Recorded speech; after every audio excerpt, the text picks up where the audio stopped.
Good evening. My name is Russell Denver. I'm chair of the Appropriations Committee for 2013 and 2014.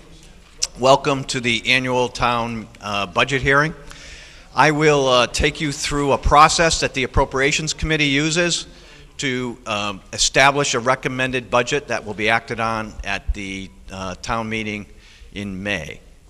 So I'd like to just start and just give you an indication of who the committee members are. We have a new committee member this year, Sam Pizzanelli. He's the rookie of the team, but he comes to us. He's a CPA, so he was a great addition. Always looking for people with knowledge on numbers and finance, so he was a great addition.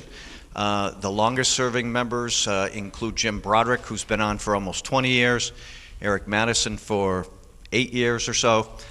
We have a well-rounded group of people. We have business owners, we have a CPA, we have a fire chief, we have an attorney, we have a retired banker, engineer, another business owner. So I think it's a good reflection, good cross-section of the town. So we'll move on. So this is the budget process. In September through November, the committee spends a lot of time projecting what the revenue for the next year will be. We work with the assessors. We're looking for new growth and how the valuations are going. We work with the tax collector to determine how local receipts are coming.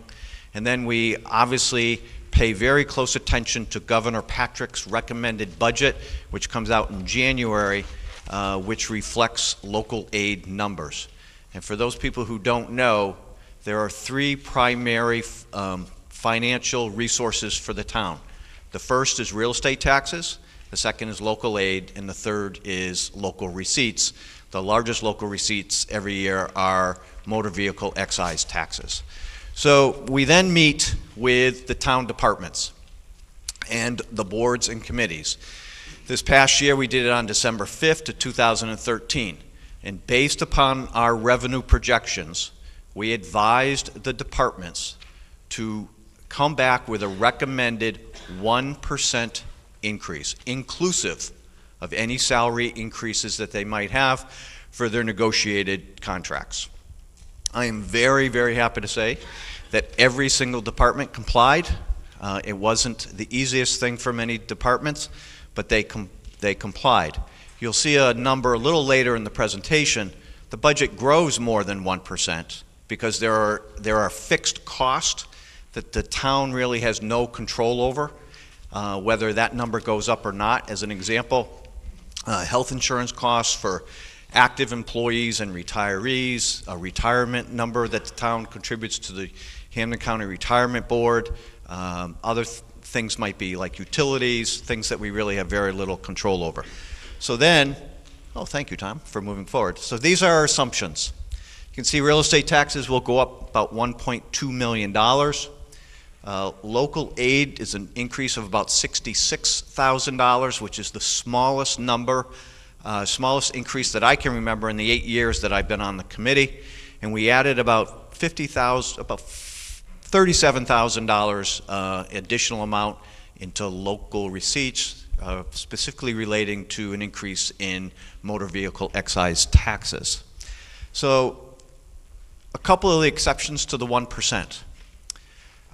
We are adding $50,000 to an account that's called the Other Post-Employment Benefit Trust Fund. Other post-employment benefits are more commonly referred to as OPEB, are for expenses that the town will have to provide retiree health insurance to employees of the town who retire. They are entitled, you see a slide later, they're entitled to lifetime access to health insurance, and the town needs to be able to pay that going forward. We're going to be putting $50,000 into the stabilization account, which is kind of like a rainy day fund, and through the Capital Planning Committee, which you'll hear from Eric Madison as chair in a little bit, we're adding $500,000 for purchasing new equipment and vehicles for the town. So the impact on the 1%. I'm going to allow Gordon Smith, Superintendent of Schools, to address the schools and what they had to do to get to within that 1%. To the other town departments, when we met with every single department and or committee that oversees these departments, The primary impacts are, one, the Blackboard Connect program, which notifies town residents about tax bills being due, water bills being due, town elections, weather emergencies, and so forth. To the best of our knowledge, we've been informed by the Board of Selectmen that that would need to go away effective July 1st. The second thing is the planning office would close at noon on Fridays because they don't have enough money in their budget to fund the salaries needed for that. And non-mandated training in the police department would have to be discontinued for fiscal year 15. So it's relatively mild. I will talk a little bit later about how some of the town departments were able to get under that 1%. And I want people to remember that for next town meeting because there will be a dramatic impact for all of you. So here's some of the possible savings that we've worked hard to get for people. The town gets its health insurance for retirees and active employees from a group called the Scantic Valley Insurance Trust. They voted this year to maintain the same rates for the premiums. That bill will go up, the health insurance bill will go up $150,000. Without that, it would have gone up $250,000. So there was a savings there of about $100,000. The other thing, and thanks to the Board of Selectmen and the Board of Public Works, you will be asked to vote on at town meeting the creation of a water enterprise fund and a sewer enterprise fund. It's a municipal accounting process so that water and sewer actually is a revenue generator for the town, but the expenses will be able to be taken off of the general fund accounting. Potential savings there are about $100,000. And for the first time in 5 years, the town, the Appropriations Committee will recommend use of no free cash to balance the operating budget of the town. And I think that's a dramatic change for this town. 5 years ago, the town was using $1 million a year to balance its operating budget. The Appropriations Committee went on a process to reduce that amount $250,000 each year. So we went from $1 million to $750,000, $500,000, $250,000, etc. This will be the first year. No free cash for operating expense. We will, however, use it to purchase equipment, which you will hear about in a few minutes. And here's another thing that I want to point out to the residents. This town is financially sound. This town is financially well managed. And I can say that to all of you because several weeks ago, this town received an upgrade in its rating from Standards & Poor's. Standards & Poor's is a nationally recognized credit rating company. It increased the town's rating, and it talked about the town has fine financial practices based upon its good planning, its financial planning. And I think that's something that all the town residents should be aware of, that Standards & Poor's has given the town a vote of confidence on its financial management practices. So the major categories of expenses for the town. It's not a surprise. Government is a service entity. Who provides services? Employees. So the primary expenses are salaries for town employees, benefits for town employees, in this case being health insurance for active and retired employees, retirement costs for when those employees retire. They're paid a pension, and capital expenditures, which you're going to hear a lot about in a few minutes. Tom? So the big numbers. You can see the proposed fiscal year 15, $54,948,000, as opposed to this year, $53,417,000, so an increase of almost $1.5 million. If this recommended budget is voted on at town meeting, we will stay within the range recommended by the Department of Revenue between operating expenses and money in reserve. The Department of Revenue recommends we stay between 5% and 8%. If the recommended budget goes through, we would be at 5.42% with $2.8 million in reserve. So the major challenges moving forward: slowing the increase in salaries and benefits. Shouldn't be a surprise to anybody. And future capital projects. There's been some discussion about moving forward with a new high school. I think most people realize that there's been discussions about either renovating town hall or purchasing a new building for a town hall. Those are major expenses. We need to take a careful look at them. And on the salary structure. So I put this slide up for all of you to see, simply for this reason. We have expenditures that are far outpacing the revenue that we're able to bring. I talked one of the major expenses are salaries, because we're a service industry. And so this is an example of a current contract for the for the East Long Meadow Teachers Association. And they are on what's called steps. So if you were to hire a new employee, they would start at step 1, and I believe the teacher's contract goes to step 13. So I took a random person with a master's degree at step 10. And you can see at step 10 in 2012 and 13, their salary is $63,000. The next year, there was a negotiated 1.5% cost of living adjustment, but the step increase actually increased that salary by 4.62%. And then you can see from 13-14 to 14-15, kind of a similar number. Now, I talk this not because I think it's a bad contract. I think the school department does a wonderful job about negotiating and handling their financial business. It's just a matter to show you that if we are going up at 2.5% or 3% in revenue and salaries are going up at 4 or 4.5%, eventually there's an intersection that we need to deal with. So I'm going to show you another salary contract, and it's the fire department. Theirs is set up differently. So if you are hired prior to July 1st of 13, you came in as a senior, or if you progressed to a senior patrol officer, you saw $29.15 an hour, but there are no steps in this contract. So a 2% increase is a 2% increase. So when I talk about slowing of the salaries and slowing of the benefits, these are two polar opposites of how they work. The appropriations does not negotiate contracts. That is up to the elected boards. We think they do a good job, but wanted to give you an example of a rising expense and how it works.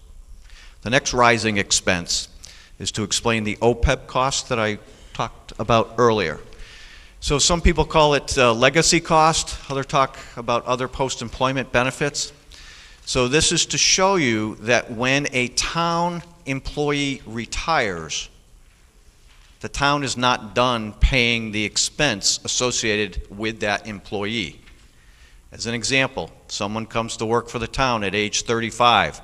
They work for 20 years and retire at age 55. They then, by state law, are entitled to access to lifetime health insurance. And between the age 55 and age 65, the town contributes 70%, and then thereafter it's 50% when they hit age 65 and become eligible for Medicare.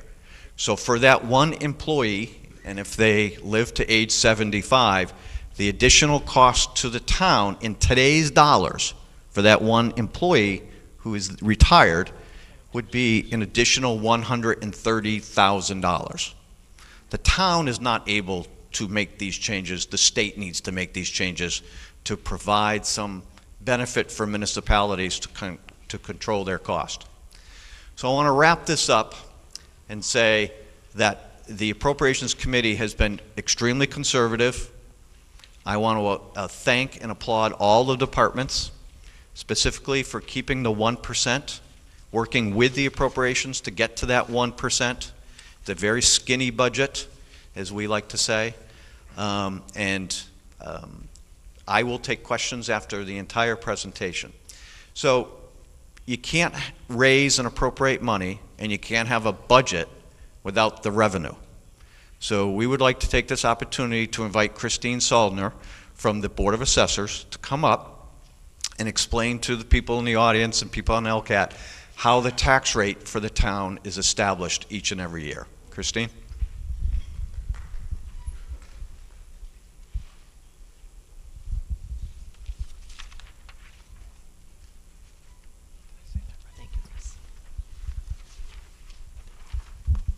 Good evening. My name is Christine Soldner. I am an elected member of the Board of Assessors. I am also hold a professional designation of a Massachusetts accredited assessor, and I have been in municipal tax assessment for 38 years. Seems like a long time tonight. I think Russ did a wonderful job explaining all the work that they have done since last year to get a reasonable budget for town meeting this year. Our board, which includes Bill Johnson and Marty Grudgeon, have been asked to give you a very brief overview of the tax rate setting process. And I'd like to preface my remarks by saying that setting the tax rate is a team effort. It takes the accountants, the town accountant, the assessors, the town clerk, and the state's Bureau of Accounts. The process starts with a document that is produced by the state, and it's called the Tax Levy Limitation Worksheet. This is what the state provides to us so that we know what we can set in the coming year. The first section, can you push it out? It's the last page in your packets if you picked up the packets. The first section reviews the previous year, and in this instance, it goes back to fiscal 2013, shows that the state calculates the 2.5% and then adds new growth. Go down to the second one. Then in the second one, it shows what was done for the current tax year.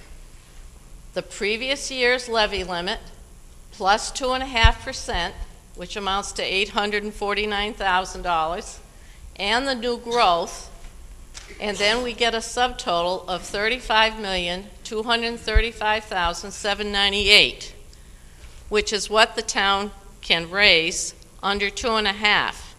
However, there are allowable additions. The allowable additions are any override votes taken by the town, or debt exclusions, or capital outlay exclusions. So that is added at the end of the worksheet on section 3. So you have $36,249,752. I call your attention to B, which is $1,013,954.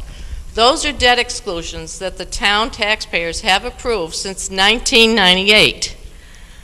They include our library, Birchland Park Middle School, the upgrade of the public safety radio system, and the modular classrooms. So that is the amount we have to pay out this year for that debt that we have incurred. And I'm finished with that worksheet. So that's our guide. The Appropriations Committee uses that when they're devising the budget. They know that we cannot go beyond that limit. The next page we don't have a copy of, but I'm going to go over it briefly with you. And it is the tax recapitulation sheet. It is a 4-page document that is worked on by the whole team. And it's entered into the state's gateway system. It's done electronically. But after each town meeting, the town clerk reports to us what has transpired at that meeting, what the appropriations were, where the money was coming from. Was it coming from taxation? Was it coming from free cash? Was it coming from another available fund? Or were we authorized to borrow? His report is page 4. It's the last sheet. The third page is the accountant's responsibility. He gives us the There are two columns on that sheet. The first one is the itemization of all the receipts from the previous year, and the second column is the estimated receipts for the coming year. He signs off on that.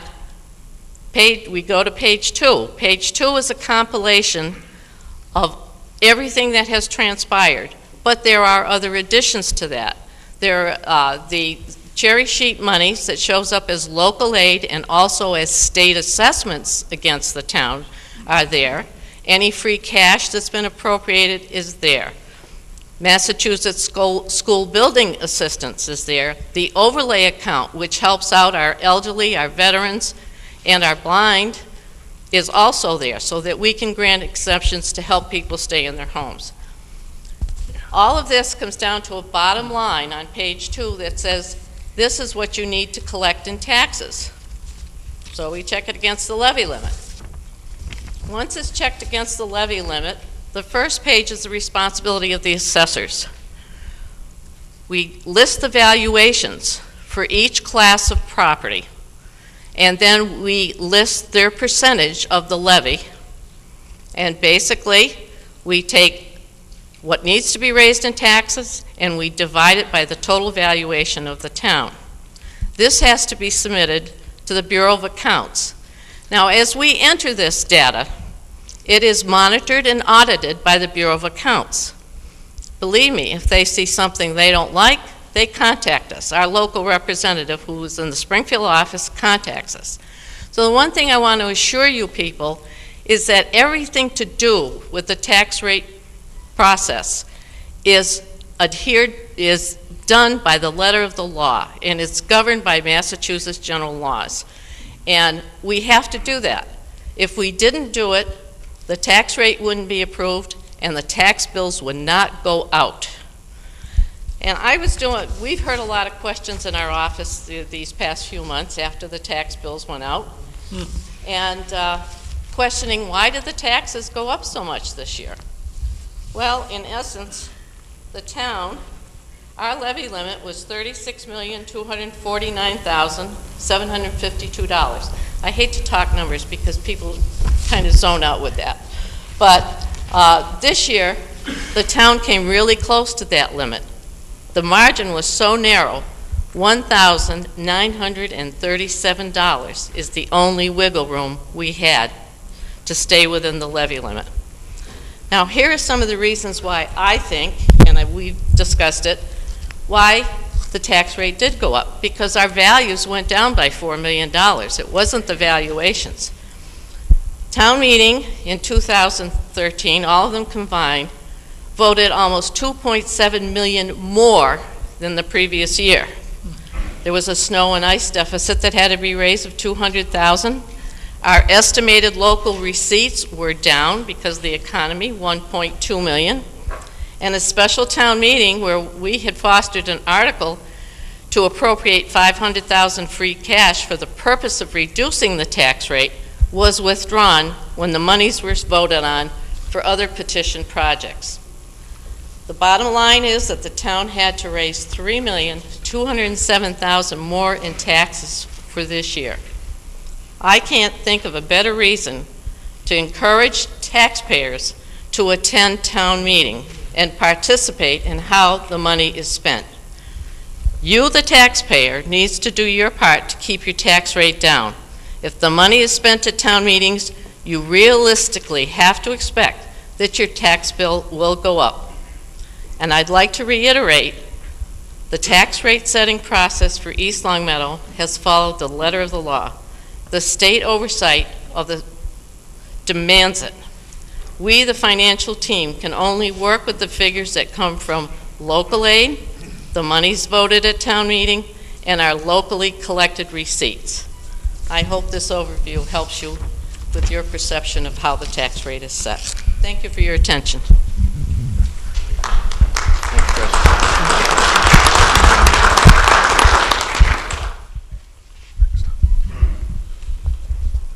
Okay, just a second here while we gear up to another PowerPoint.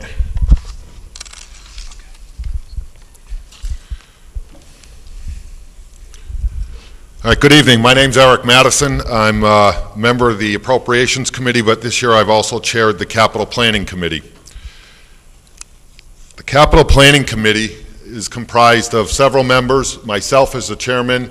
Some of our senior members are Connie Wisbicki and Steve Loyak, Rocco Carabetta, who is also an Appropriations Committee member, Ryan Quimby, Tom O'Connor, and our town accountant is the ex officio member of the committee, and Pauline Saletti, our recording secretary. So this year, we were charged with reviewing 33 projects that totaled $5.6 million in requests. To do this, we kind of set ourselves some objectives. We evaluate each project in terms of urgency, need, and benefit to the community. We prioritize the projects that were submitted based upon the outcome of that evaluation. We give the highest priority the assignment of number 1, the next one number 2, and so on and so forth. So every project submitted to us gets prioritized. We then take that priority list and we can plug it into the available funds as established by the Appropriations Committee. We try to work with all the departments, close out any completed capital projects that we could then reuse some of the funds for new projects. We work with the Appropriations Committee to establish a budget. And then eventually we bring those projects forth to the annual town meeting to the residents for approval at the town meeting. So some of the ways that we go through evaluating is placing each, early in our process, we place each project into a specific category, starting with public safety. Now, because something is placed in public safety doesn't mean it's necessarily given a high priority. But it does help us identify projects in terms of need and urgency. We also have government mandates. These generally will place a project in a high priority. When the government mandates that we have to meet a certain regulation and that costs money to meet that regulation, we move forward with that. Capital infrastructure maintenance, which is perhaps our largest draw on capital projects. We have a lot of buildings, equipment, and so on in town, and it costs a lot of money to maintain that. Improved operations. We get a lot of requests from departments that want to improve operations to the residents, and sometimes that costs money, certainly in the outlay of equipment, and those come out in the form of a request to us. One area the town's been very aggressive in our building facilities maintenance department at the DPW has been really good about energy efficiency, and he brings forward a lot of projects that will ultimately save the town money and has saved the town money in energy costs. Then there are those projects that are quality of life projects. They're just things that make Long Meadow, East Long Meadow rather, a great community to live in, be it for our parks, recreation, or whatever environment where the residents enjoy the life. And new operations, and these are requests that come forward to bring a totally new operation to the community. So this year, the Capital Planning Committee put an emphasis on maintaining our current infrastructure programs and assets.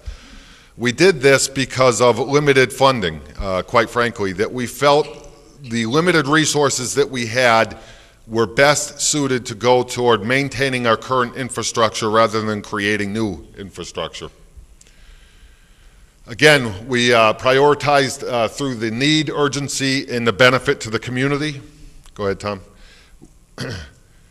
Our highest priorities were then matched to the funding source. This also, by using this method, also allows us to do our work before the funding is fully identified. So, typical funding sources. There's general fund. Those are the funds that are raised from taxation, and that would include the payments for any borrowing that we do. The water fund, and this is essentially it's money that is brought in when you pay your water bill. The sewer fund, same thing. Conversely, it's money that's brought in when you pay your sewer bill. As we talked about closed capital projects, sometimes a project is completed, they didn't use all the money that was appropriated as such, and that the remaining funds can be reallocated. Free cash, don't you love that term? Free cash is unexpended general funds from previous fiscal years. And then finally, we have some special accounts, and those are accounts that are established for a specific purpose. One example of that would be the LCAT revolving fund. So 2015 recommended projects. For the school department, replacement of the drive-it exterior at Birchland Park Middle School. That is the exterior of the building, which is cracking, chipping, and in need of some replacement. The chiller system at Birchland Park Middle School. Now, I want to point out with the chiller system, last year we appropriated a sum of money to repair the chiller system. When they attempted to do that project, they found that the system really is in need of total replacement. So this $38,000 will be coupled with the appropriation from last year to replace the entire system. For the police department, 2 new police cruisers totaling $77,000. That is also to equip the cruisers as they've changed the style of cruisers they're producing now, and a lot of the equipment isn't transferable to go from one car to the other. For the Department of Public Works and their maintenance area, the sidewalk fund, $75,000. An air handler system air handler at the town hall for $30,000. Now, I do want to point out, we do realize there's a lot of discussion going on about renovations at the town hall, maybe some changes. And we did look into this pretty heavily. Regardless of what happens at the town hall, this new air handler is needed. And air handlers are sized by volume, by the size of the building. So regardless of what they do at the town hall, this will not be money wasted. And a new fire alarm system at the police station. Information technologies, and this is inclusive of the schools and town government. Technology has actually, as we all know, taken over a large portion of what we do in town government, and there's a tremendous amount of reliance on computers, tablets, wireless technologies. So we thought it was wise to start establishing an ongoing annual replacement of technologies that are utilized in the town, so that we're not faced someday with a very large capital outlay at replacement of all these technologies, and so that we can ensure that the technologies are working as they were intended from year to year. That comes up to $375,529. For the water department, 2 water main replacement projects, and I will say that the water department has been very good about replacing water mains on an ongoing basis, again, so we're not faced with major capital outlays to do these in any given year. If we do a little bit each year as we need to, we're not faced with those major outlays. This is 2 streets, Millbrook Drive and Hunting Road. And then the sewer department for inflow and infiltration, and I'll just explain real quickly what that is. This is a process where the Department of Public Works hires a contractor that comes in and examines the sewer system in town to make sure that groundwaters are not getting into our sewer system, and essentially, if they are, we're paying for that groundwater when it goes over to Bondi's Island. So this eliminates that. This is really a cost-saving measure. This is an investment. This $50,000, the payback on this is tremendous. So our total recommendations: general fund projects, $839,000, water fund, $261,000, and sewer fund, $50,000, for a total of $1.1 million in capital this year. How we intend to pay for this? Out of the general fund, $500,000 would be raised and appropriated. That's what the Appropriations Committee worked into their budget for this year for capital projects. $339,000 from free cash. The water fund, $261,250, and the sewer fund, $50,000. That's it. And I too will take questions for those that have it at the conclusion.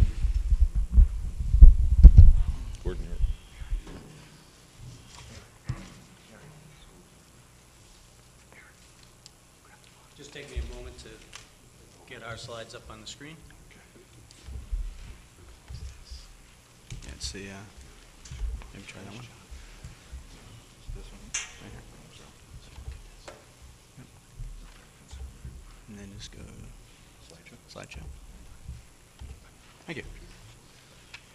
Okay, good evening. I'm Gordon Smith, the Superintendent of Schools. And I'm joined this evening by our members of our school committee over here and members of our East Longmeadow Public School leadership team. And we want to thank you for the opportunity to review our budget proposal for the fiscal year 2015.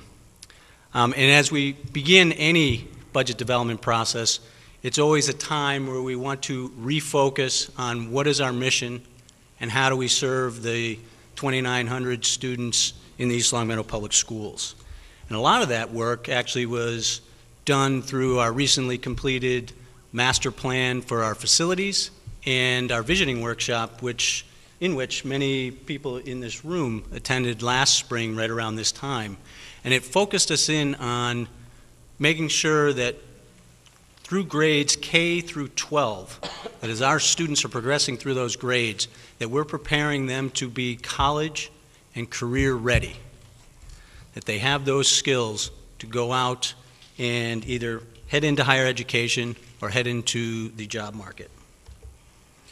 So basically, what we started to look at was, are we doing enough with 21st century skills? Are we providing our students throughout all the grade levels with critical thinking, problem solving, collaborating, and probably most importantly, if you're doing the top three, then being able to communicate effectively in a written and oral format.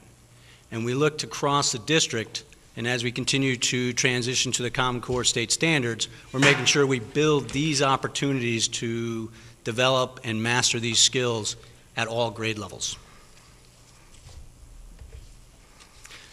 Also, as we continue to look at any new budget, we want to make sure that we remember a most important fact, that the school system's budget is the most strategic factor in impacting every student's success and allowing our students to reach their fullest potential, as well as allowing the district to reach its stated goals.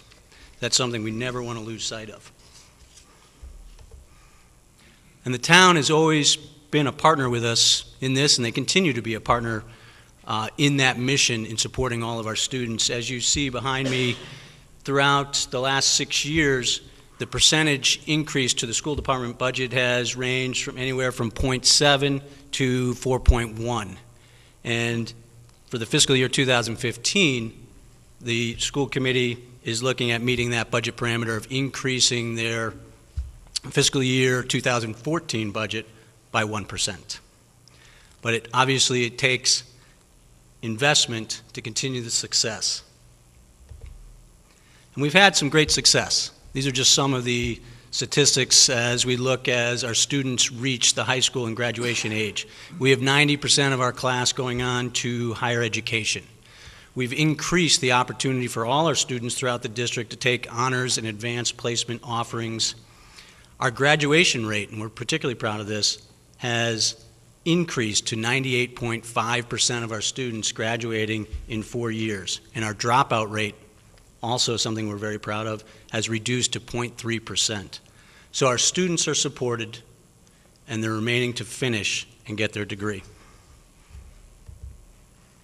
Just taking a look, we do all of this, we think, in a very fiscally responsible way. On the screen behind me, let's make sure it's up there, you see a graph that depicts the per pupil expenditure for the 7 school districts that make up the Lower Pioneer Valley Educational Collaborative.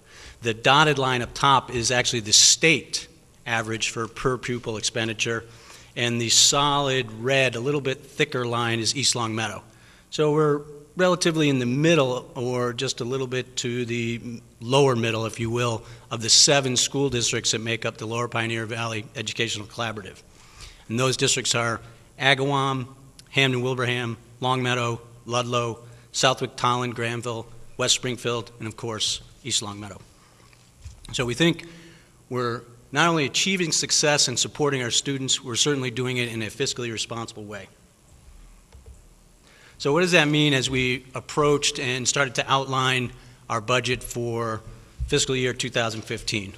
Well, as Mr. Denver said at the beginning of this budget hearing, all town departments were asked to look at their budgets and submit a preliminary budget in January that first outlined what does level services look like for your department, and then what would it look like as you move to a 1% increase. Now, just for a moment to look at level services, what that means is you have to project what are the increases you're going to see in cost as you move forward the same services at the same level you're supplying them this year going into next year. So things like diesel fuel for our bus fleet, things such as our annual supplies, consumable supplies like paper, workbooks for students, things such as was talked about earlier, we have 6 bargaining units and roughly 400 employees in the school department, so meeting contractual obligations.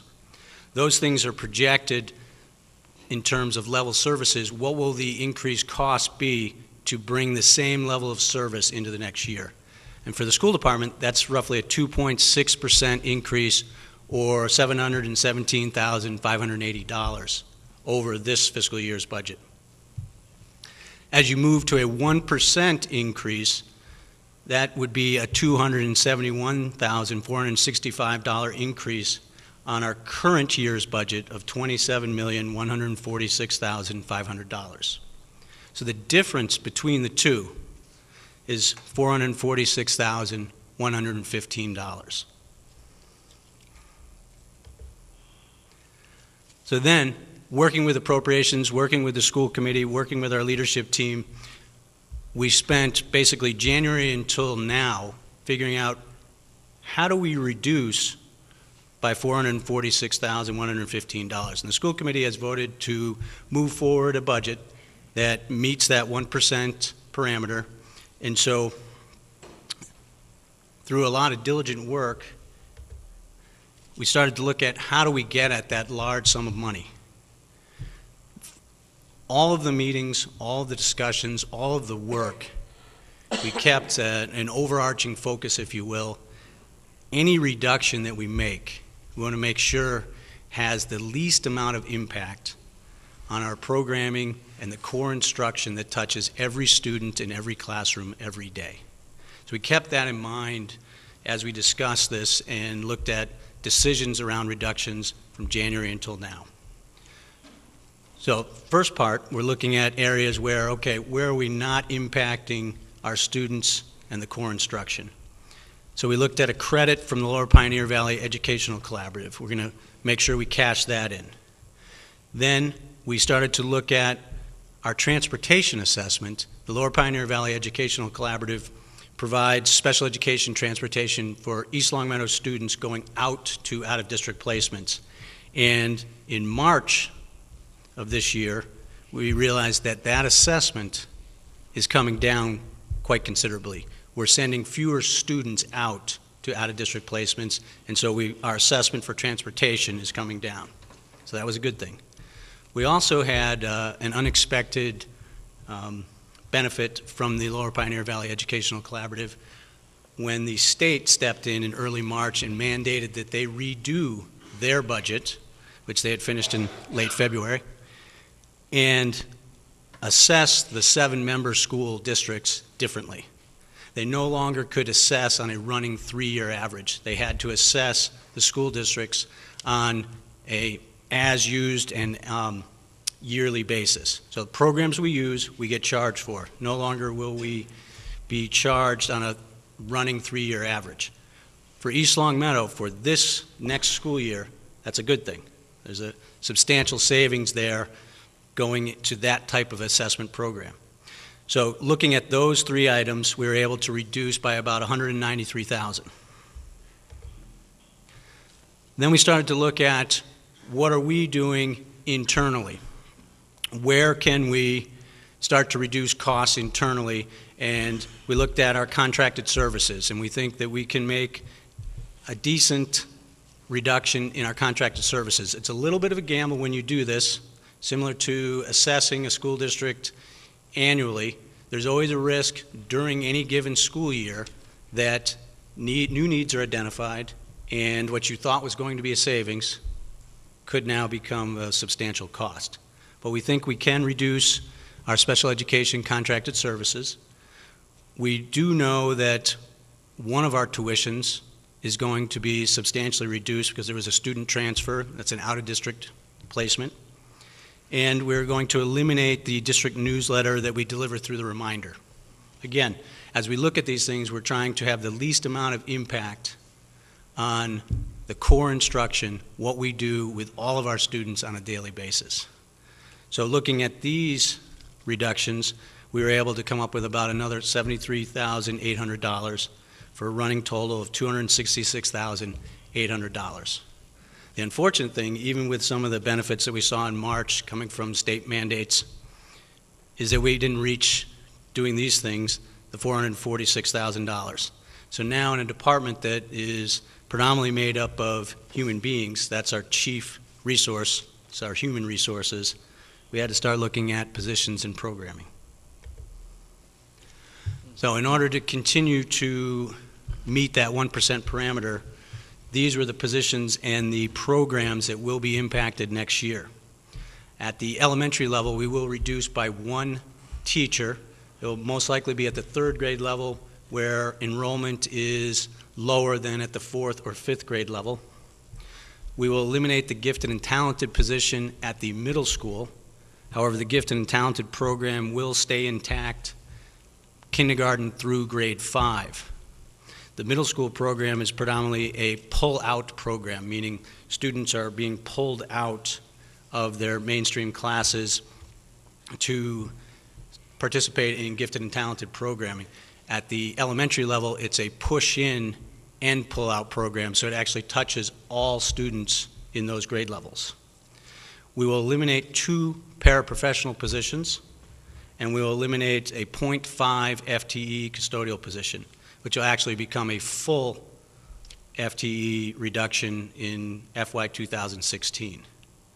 By doing these final reductions, we were able to come up with another $182,686, which brings us just slightly above the $446,000 that was needed at $449,486. Certainly, none of these decisions are decisions that anyone took lightly, nor are they decisions that this group or the appropriations group, and I'm sure all of you feel are decisions that are ones that are moving students forward. But we all understand the responsibility that all the departments have to make sure that the town continues to be in a good fiscal situation, and certainly with the rating, AA rating, we know that we are, and the school department wants to make sure that it's doing its share. So we have been able to move forward and meet that 1% parameter. These are, as I just outlined, the reductions that we made to do that. I think that opens it up for questions. So I just want to open it up if anyone has any questions for any of the speakers. Yes, sir. I have a couple of use the microphone. Go to the mic, please. Hi, I'm Bill Kaplan. A few different items. First of all, when we were talking about the pensions and so on, am I correct that most of the pensions for all of our town employees are state pensions, or are they town, or a little bit of both? It's town. It's a town. each year to the Hampden County Retirement Board. It's an assessment that's delivered to the town each year by the Hampden County Retirement Board, and there is no leeway on what the town can contribute. They send the notice of how much is owed, the town makes the payment. Okay, well, the reason I ask that is I've heard statistics, and again, I don't know how involved we might be, just the town, the region, or statewide, but many state-funded pensions at this point are quite a bit underfunded, and looking at 5, 10, 15 years down the road, potentially some major problems. Will that affect us? The answer to your question is a definitive yes. Each year, there's a new state law, so that each year the town is required, or every other year the town is required to get a OPEB, other post-employment benefit study done to what the town's unfunded liability is. And the most recent OPEB assessment is the town of East Long Meadow's unfunded liability is $17 million, up from $6 million as little as 3 years ago. So that number continues to grow. As of right now, there is not a state requirement that the town fund an amount to pay that off each and every year. That is why the Appropriations Committee is recommending taking the first step to at least put $50,000 into the fund, and we would hope to grow that payment each and every year. But if you continue to grow that payment, the money's got to come from somewhere else. And you know, $50,000 might be a drop in the bucket to get it going, but I think that we might try to discipline ourselves to continue to make payments to it each and every year. All right, thank you. Because again, a number of years down the road, we could have a problem. And one last thing, and the woman from the Appropriation Committee, and frankly, I thought her report was fantastic. One of my issues that I've had, and I've been at many of the town meetings recently, is that when we get to the town meeting, and we did talk about the fact that we had to not take money out of the free cash and so on because we spent it elsewhere, we have an issue where I've seen special interest groups, people who rightfully so want this, that, or the other thing for their children, their families, and so on, take a lot of money from one area, put it into another area, and then they're gone to, they're not even here, and I realize I'm probably preaching to the choir for that matter, but they're not here to talk about where we're going to get funds for other items. Is there any way we can, how do we work around that?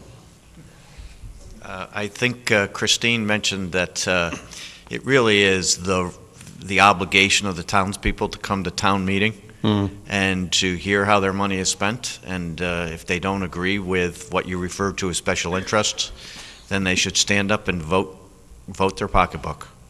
Thank you. That's right.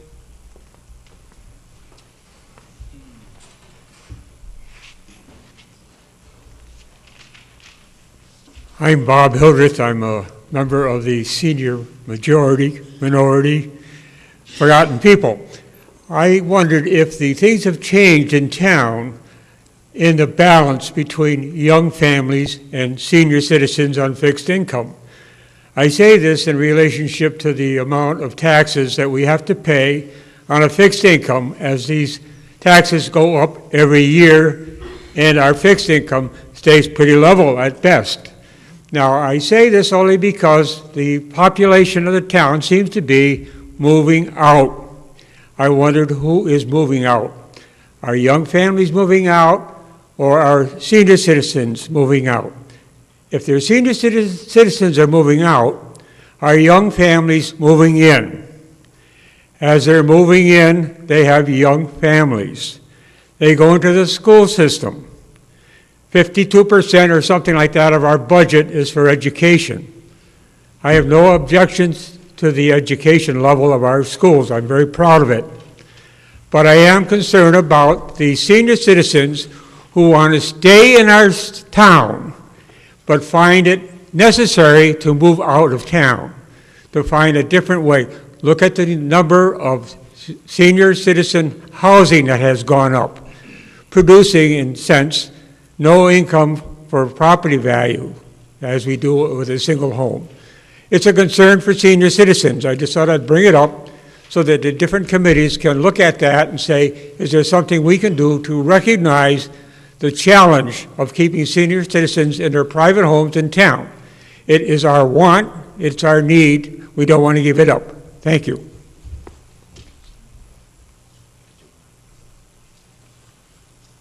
The only information I can offer you that you've asked within that whole statement is that and I just confirmed with our school superintendent, but the student population in the school systems have remained pretty stable over the last 5 years. So a partial answer to your questions is no, young families are not moving into town and growing the school department, at least not over the last 5 years. The budget or the population in the school has remained pretty stable. Any other questions? Hearing none, I would just like to kind of reiterate what Christine Saulnier said. You know, John Kennedy, the last president that hailed from Massachusetts, said, ask not what your country can do for you, but what you can do for your country. So I put that out to people, ask not what your town can do for you, but what you can do for your town. Volunteer, serve on boards and committees, but at the very least, come to town meetings and have yourself heard. And hearing no other business, I formally adjourn. Thank you.